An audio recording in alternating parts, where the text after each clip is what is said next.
Today on CityCast Nashville, in honor of the 4th of July, we're revisiting our conversation with Shannon Rasmussen, Eric Rasmussen, and Josh Jordan, 3 local veterans who have found a second family at East Nashville's American Legion Post 82. And if you think the Legion is just a music venue, well, I can't wait for you to hear this. And hey, after our chat, Jim Bartu, the Director of Marketing and Public Relations at the Nashville Zoo, will be joining us for a conversation sponsored by the Nashville Zoo about their new leopard forest exhibit. Stick around to learn more. It's Wednesday, July 2nd. I'm your host, Marie Cecile Anderson, and this is what Nashville's talking about.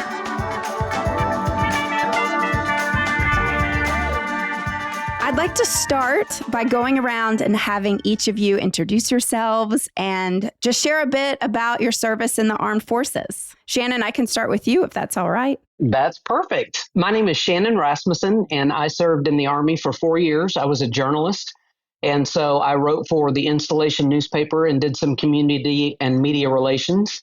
I stayed home with our family while Eric deployed a number of times, and so now I'm the commander of American Legion Post 82. All right, who's next? Eric? Hi, Marie. I'm Eric Rasmussen, Army Special Forces veteran. Spent 23 years on active duty in Army Special Forces. I was a Green Beret, 7 combat tours into some pretty hostile environments, and also some non-combat tours that were also in some pretty hostile environments. Retired as a sergeant major in Special Forces out of 7th Special Forces Group down in Florida. And then we made our way up here to Nashville. Been with the American Legion for a couple of years now, serving first as a 2nd vice commander and then later currently as a 3rd vice commander, working my way down to 4th vice and then 5th vice. So I'm very happy to be here, and thank you for having us today. Well, thank you. And last but not least, Josh. My name is Josh Jordan. I'm actually originally from Murfreesboro, but when I left Middle Tennessee, it was a whole lot smaller. I retired after doing 23 years active duty in the Navy. So I retired as a Navy chief. With a number of deployments, a lot of time overseas, a lot of time away. And somehow I came running through here a couple of years ago, and I actually needed to stop at the VA. And the VA here was phenomenal compared to everywhere I'd been. And I was like, maybe this is a sign I'm supposed to be back here. So here we are now. I'm the 2nd vice commander, so Eric and I are coming up with new numbers. I think I'm going to be the 2.5 vice commander next time, so we can just split the load a little bit. But thank you for having us, and we're definitely happy to be here. Oh, well, it really is such a pleasure. So I want to get into American Legion Post 82. For those who are unfamiliar, tell us all about it. We are a rather unique post in the area because we leverage our position in Nashville and our connection to music as a way to draw veterans in. And so our mission always is to find the veterans out there in our community that don't know about us, don't know about the American Legion, even if it's not our post. We would like for the veterans to find a post and connect. And so in our specific case, we leverage music because we see music as a great connector. And so to that end, we try to leverage different kinds of music, different formats, engage different kinds of activities, all in an attempt to bring more of the local veterans into our post family. We have a great stage at Post 82. It's become kind of an iconic stage. We've had a lot of big names come and play at our post. Jack White, is one that played there recently. We've had Hank Williams Jr. on our stage. We've had the Black Keys on our stage. We've had, some really big names. And we've also had a lot of local artists that are fantastic that come through and play. When you think about music, it is kind of, it is medicine, right? It's a universal medicine. And when we talk about veterans who have experienced trauma in combat or other things related to military service, whether it's being separated from their families, things like that, music gives us an outlet for emotional expression. And it gives us a way to sort of explore those feelings. It also helps us reduce stress. Probably one of the best things about music is it evokes positive memories. And we've all had that song come on the radio, where we're takes you right back to something, beautiful or positive that was from your past. And so the music is really, really helpful there for our veterans. And then, the third piece of it really is integration into the local community and back into our society. So what all of us have kind of learned after multiple deployments and combat tours and other things like that is when we come back, we're changed. We're different people. And sometimes we don't feel completely connected to our local community, to our families even. Music really provides I think, a gateway or a pathway for that to happen. And it gives our community an opportunity to understand what we've been through and how we've served and how it has impacted our lives at a personal level. So I really think, what we've got going on at Post 82 is really important for our veterans. I think it's good for our community. We need each other now probably more than we ever have. We've just finished a 20-year war in Afghanistan and Iraq. And, the global war on terror is our longest war in our nation's history. Hopefully it'll stay that way. And Josh, I'm going to pitch to you because he helps run our Songwriter Night along with some other veterans at our post. Yes, please, Josh, tell us all about Songwriter Night. Do you have Margot Price, say, come in and teach songwriting, or is it? That is what we are trying to get to. All right, Margot, if you're listening. Yeah. We have a few local artists trying to do the same thing. They come in. Like myself, I decided that I was going to try my shot at songwriting. And that's actually, to be honest, 100% honest, which is kind of a cool story here, is that's how I found Post 82. Like, I moved back and was retired. Eric hit on something that I think a lot of folks don't realize, especially with veterans. Like, I've been retired about 1.5 years when I moved back here. I was like a shell. Mm-hmm. Like, I just didn't feel comfortable getting out and doing things. And I decided like I didn't want to live that way, and I was going to find a way to get back into the community. The music piece, I was like, you know what, let me see if there's some type of veteran program. Post 82 came up, and I joined online at like the American Legion. I had never stepped foot in American Legion. I've been to a couple of VFWs, but I signed up online. Somebody called me a few days later, and I was like, can I be assigned to Post 82? And here we are 1 year later, doing a lot of different, hopefully doing even more positive things. But as far as the songwriter program, we've reformatted it quite a bit to try to make it, a learning process for people that want to learn how to write songs. Mm. Like, especially veterans there's a lot of veterans that tell their stories that way. So we offer that first and foremost, is just coming out.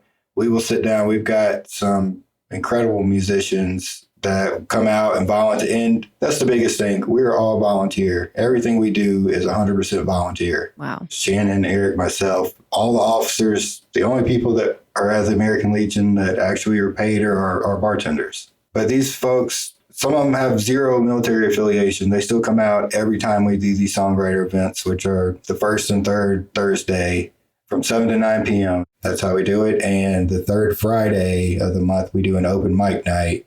Can I just add one more thing? I think we'd be remiss while we're on this topic of music programs if we didn't talk about our Wednesday night bluegrass jams at Post 82. Yes, please. There is quite a little family of the local community and our local veterans that have really come together every Wednesday night. And it's just a real informal, people come in, they bring their instruments, they circle up and play in small groups. Maybe sometimes when the weather's nice, a group will go out on the front porch. So the neighbors around the post will get a nice little show. And we've had some big bluegrass shows come through. You may have heard of him. His name is Billy Strings.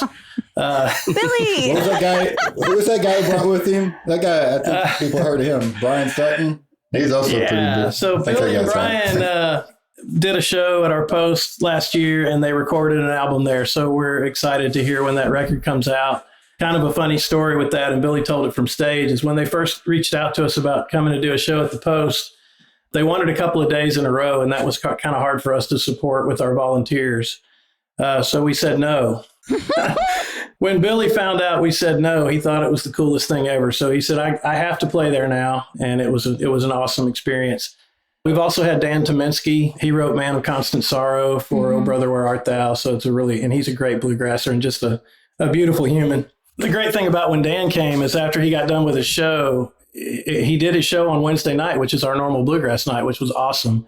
And after the show, he just hung out with all of our bluegrass community and just jammed with them. So wow, that was a beautiful time.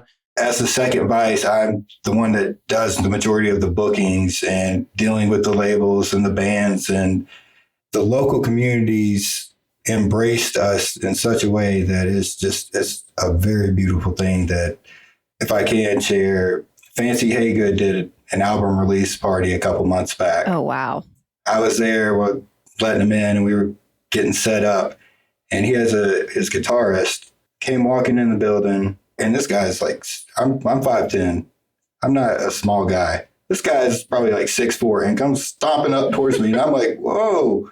And he's like, are you Josh? And I was like, yeah. And he's like, introduces himself, and he is from New Zealand. And he wanted to tell me that he'd come to the American Legion a year prior on one of our Tuesday nights.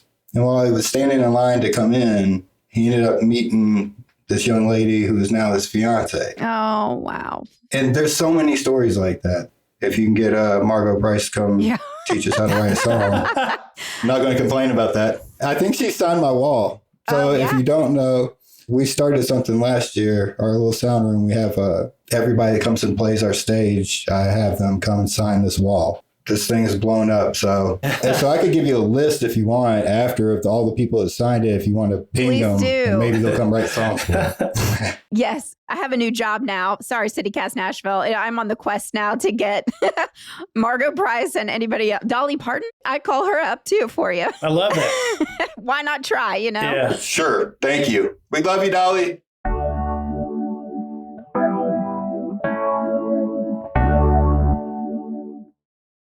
We're here with the board of American Legion Post 82, and they're talking about the way music helps local veterans connect with their community. Shannon, you had something you wanted to add? I think there's sort of a common thread here that we operate from, and it's this. There is a sociologist, I believe his name is Ray Oldenburg, and he talked about third places. I don't know if you've ever heard the term third place, but the notion is that most of us have a first and a second place, home and work or home and school.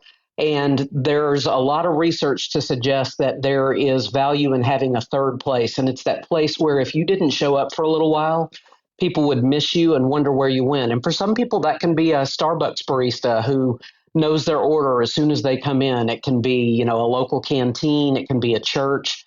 But that's really our goal, is to be a third place, not just for our veterans, but for the people in the local community, so that when somebody doesn't come around for a little while, our goal is for somebody in the post to have their cell phone number. We can text them, we can call them, we can try to figure out, just check in and see how they're doing. And that is really our goal, is to be that third place for our local community, so that people will walk in one time never having been there and they won't know anybody, but that'll be the last time they walk in and they don't know anybody. I'm glad you said that. We've actually been talking a lot about third places, third spaces for our Nashville youth lately, but to think about veterans as well. That's a very good point. I did want to ask Josh, so the bands that you book, did the ticket sales go back to the Post or to American Legion as a whole, or is there somewhat of a percentage that is donated back to veterans? Each artist and show is completely unique. They describe what they want to do, and it goes to a committee, and we decide yes or no if they're allowed. And it's not anything crazy. It's more to make sure that they're kind of aligning with what we're doing. It's not about us ever making money. We talked about Jack White coming out and doing a show. Well, Jack White came out, his tour manager sent me an email and said, hey, Jack wants to upgrade your entire PA system. Out of nowhere. We weren't throwing feelers out there. And sure, I'm not going to say no to Jack White. Like, it was just incredible. Yeah. And they come out and they bring out JBL Pro, and they scout our building.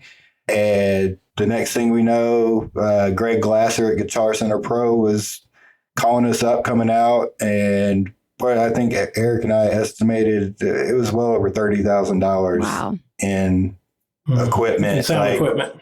Yeah. And it's all pro level. And it was just that connection. That's what we look for. It's not necessarily to get things for us. It's more of that kind of reach that you're able to support somebody else or to give to the community really is our goal. Yeah. If I can add something here, we are a nonprofit, and we do kind of operate a music venue, so to speak, but not as a traditional music venue. So as Josh pointed out, when the artists come to us and they want to play, We do our level best to structure a deal that's win-win. We do like to take care of the artists here in town, make sure that they're not losing money to come play our stage, But really, once we clear our overhead, every dollar that comes into Post 82 eventually makes its way back out into the local community.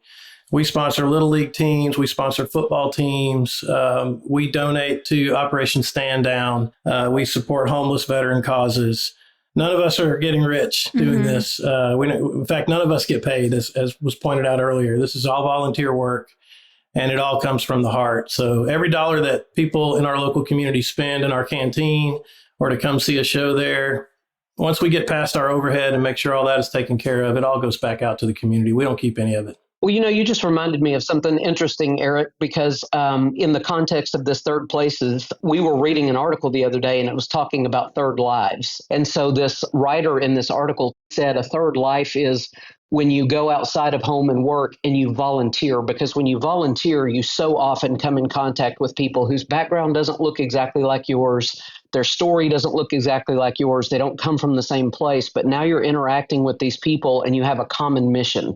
And that is absolutely what we are finding at Post 82 is that our veterans, it's in their DNA to serve. And so that's what we're really trying to do is bring them home, bring them to our community and serve together. Because when we serve, it's something that's so much bigger than us. It's a common mission.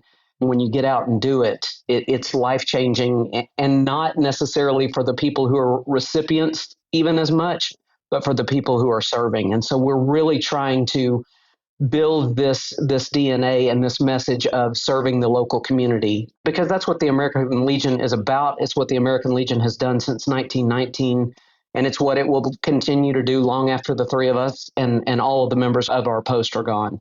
I feel like American Legion right on Gallatin has a reputation for East Nashville hipsters, assuming that it's just some cool hip bar for Honky-Tonk Tuesday. And I've had conversations with people of, saying, oh, no, it's not. It's so much more than that. But I guarantee there's somebody listening at home right now going, what? I thought it was just a honky-tonk bar. What do you say to those people for that misconception? Oh, man. I feel like I struggled. I guess I can. Well, I mean, it's. You all were like, I want to answer. Yeah. First of all, we're in Nashville, Tennessee. We've got bartenders that have contracts or musicians. We've got we've got tons of musicians that come out. We have tons of people that just have fun, and it turns into a party. And my personal thing is to not make it country. Shannon and I have decided we'd like to do a Creed karaoke takeover. So if you're a fan of like 90s, early 2000s rock, that's the place to come out because that turns into a party really, really quick. Yeah, I think for me, Marie, when I think about Tuesday nights and the honky-tonk scene and all of that, yeah, we've been a big part of that for a long time. When Shannon and I got to the Post a couple of years ago, there wasn't a lot else happening besides our Tuesday night show. So we've worked really hard over the last couple of years to sort of refocus the Post back on veterans and back on veteran causes, but also back on serving the local community. So we have been nominated in the Nashville scene as the best, one of the best honky-tonks in Nashville.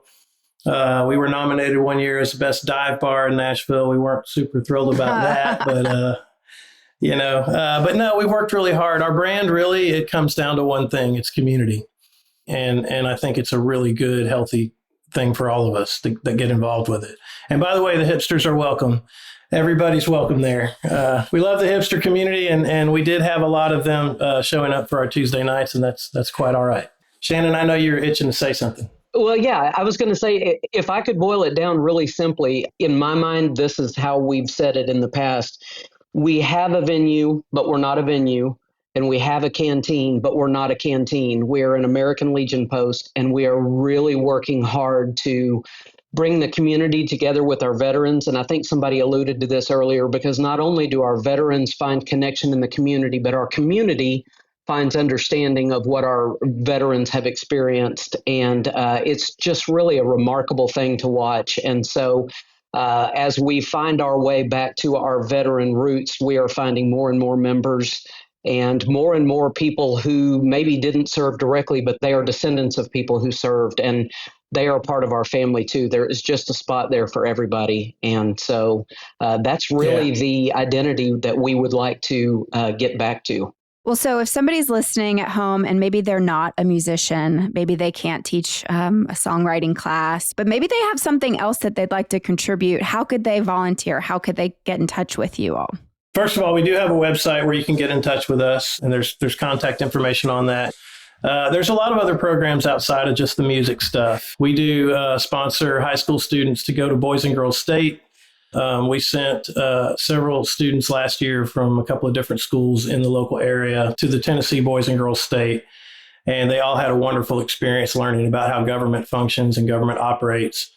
We've got our turkey shoot that we run every year from, what is it, Shannon, from like September to December? October to December. October to December. So we run that every weekend on Saturday and Sunday from like noon until about 3. And we have one of the only open ranges in East Nashville. Right. We're grandfathered in on that. And but we conduct a very good range there. And we got a lot of the local community that loves to come out for that.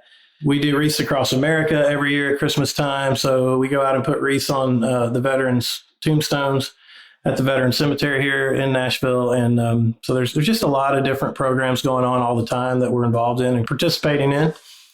And so everyone's welcome to come by and just, find a place and kind of get in where they fit in, right? Well, you said something that I think is really key, because we are rather unique in the fact that I think currently our youngest veteran is 23. And we have one who will celebrate his 90th birthday this month. And so when you talk about spanning the generations, we have veterans from every war that we have fought in recent history, and they're all interacting together. And so we have 20-somethings hanging out with 70-somethings, and it's a very unique thing. And because of that, we're kind of building this thing in flight. So somebody can come in and offer up an idea of something that they think would be a really great fit, and we can try it. To the degree that we can get volunteers to step in. We just recently launched a color guard, which, can present the national colors at different events around town, really trying to move in the direction of finding more and more ways to serve the community. And we're really limited only by our ideas and our manpower. So even if there's something we're not currently doing, anything is possible if we can put the people together and get the manpower behind it. Well, Josh, Eric, Shannon, thank you so very much for spending time with us at CityCast Nashville. I've learned so much. You all are so much more than the best dive bar in Nashville. I really encourage listeners to go any night, and I'll be seeing you at the American Legion on Gallatin. Thank you. Thank you, Marie. Thanks. It was an honor. Thank you. Thank you so much for your time, Marie. We really appreciate you. And hey, don't go anywhere. In just a second, we've got a segment sponsored by the Nashville Zoo.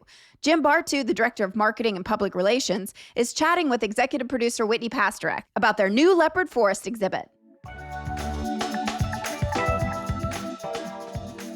Hey y'all, it's Whitney Pasterek, live from the Nashville Zoo, and I'm here with our good friend Jim Bartu, the Director of Marketing and Public Relations. Jim, I heard opening day of Leopard Forest was a massive party. It was a zoo out here. I know. Yeah, 9,100 people showed up for the opening. There were lines through Leopard Forest to be able to see all the different exhibits that you have, and of course the giraffes at the very end, which are a crowd favorite. A lot of people will walk right by the DeBrazos monkeys, not even realizing that that's the first exhibit that you're going to see. It's right along the pathway. They're right there, and they're sitting there watching you. So you should take a look at them. They look like Dr. Seuss characters. They do. A little beard on there, like a little wise old man sitting there studying you, probably judging you. Probably. Everybody judges me. Well, so the design of this Leopard Forest exhibit is pretty unique. We've got these huge trees in here. Tell us what went into creating this whole immersive experience. When you want to create a forest, but yet you have all this heavy machinery that needs to get in there and put in the pathways and the pillars and everything else that support all of that stuff, you want to be able to still have these mature trees without killing them, running over the roots, and so on and so forth. And what we've done is we've actually dug up trees. Some of these trees are 60 feet, 70 feet high. Oh, wow. We dig them up at a giant root ball, and we move them by crane from one area of the park, and then we drop them in place to be able to make this forest and be able to make this shaded area. And on a day like today, shaded areas are important, right? In Tennessee, shaded areas are very important for us and the animals. You mentioned some of the species that are in here. Obviously, the Amur leopard, star of the show, Dubrasis monkeys. You've got some klipspringers, I think, in here as well. We have klipspringer. We have colobus monkey. I'm staring at a leopard right now. Holy crap. I know, she's beautiful, She's isn't she? beautiful. That's Natasha. What a good kitty. Yeah. Oh my gosh, I love her. And she's been exploring her exhibit for the past week or so. She seems pretty at home. Can you tell us a little bit about how bringing all these animals here helps with your species survival plan that is part of the zoo's mission? Right, yeah. So species survival plan, to back up, is an AZA organization that basically tracks which animals are breeding with which, right? It's like a giant, think of it like a giant Noah's Ark, but instead of 2 animals, you may have 2,000 animals.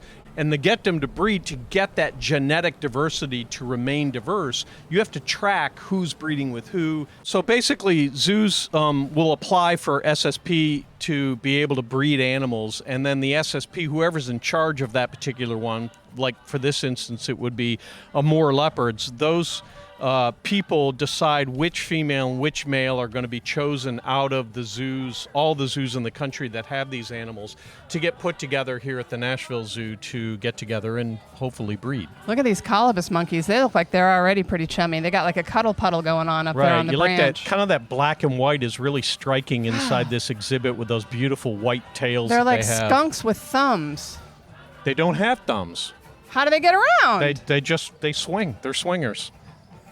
They're gorgeous. So you've had giraffes before, correct? Yes. And now they've been moved into this new habitat. Actually, they haven't moved at all. They've been in this habitat since the day we closed the habitat. What you need to understand about Nashville, if you've been to the Nashville Zoo and you've been up to see giraffe, you used to take this pathway that kind of went from Festival Field up around a bend and then eventually wound up at giraffe, and there really wasn't a whole lot in between there. All we've really done is added an additional pathway and 4 new exhibits along the way, and that's what Leopard Forest became.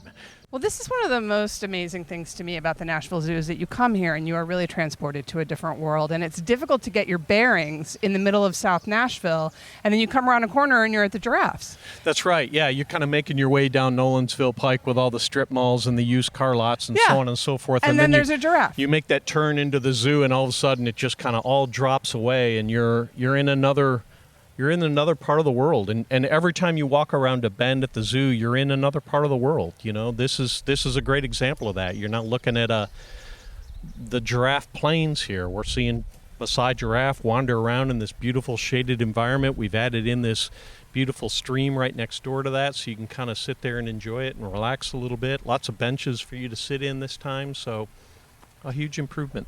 Well, folks, I know there's a new Jurassic Park movie coming out this summer, but why do you need to go see that when you can go see these incredible real live animals right here in your own backyard? Jim, thanks so much for inviting me to hang out with you. And again, y'all, check out nashvillezoo.org/leopard-forest to learn more. We'll have that link for you on our show notes as well, so you're just a click away. Thanks for listening, and Jim, thanks for being part of Nashville. Thanks for having me.